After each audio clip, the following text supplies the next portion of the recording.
cours de l'élévation de l'âme de Hana Bat Miriam.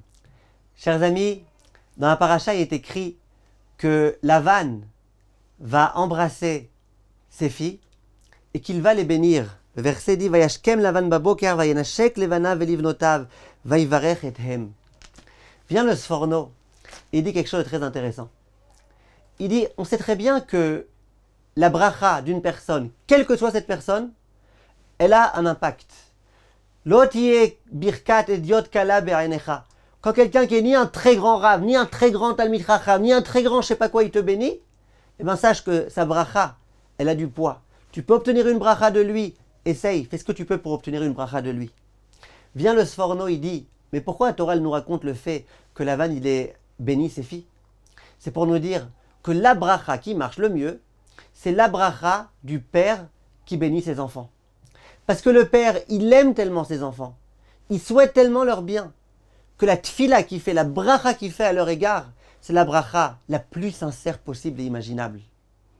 Il dit, c'est ça que la Torah est venue nous enseigner. Viennent Chachamim et disent, attention, c'était pas le grand tzaddik, hein, c'était Lavan.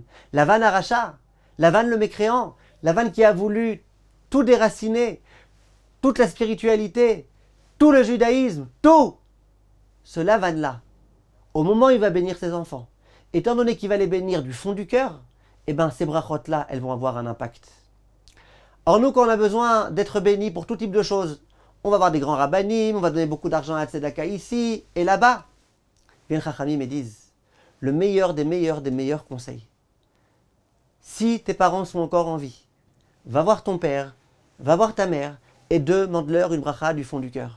La bracha qu'ils feront, c'est la bracha la meilleure possible et imaginable, c'est le Sforno, l'un des plus grands commentateurs de la Torah qui le dit.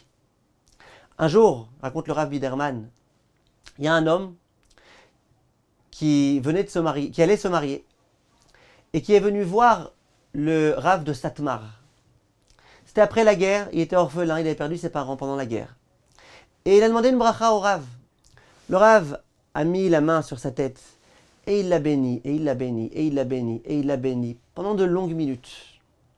Les gens qui étaient à côté lui ont dit, mais Kvod Harav, en général quand vous bénissez un khatan, ça dure quelques instants. Là, vous avez vraiment beaucoup insisté dans vos prières. Et le Rav dit, oui, je vais te dire la vérité.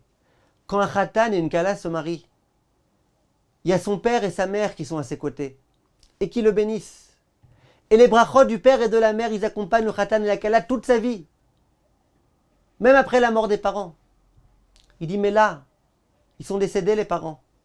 Donc j'ai essayé moi, à mon humble niveau, de le bénir et le bénir et le bénir et le bénir et le bénir autant que je peux, pour qu'au moins mes brachot à moi, elles puissent l'accompagner Bezrat Hashem durant tout son vivant.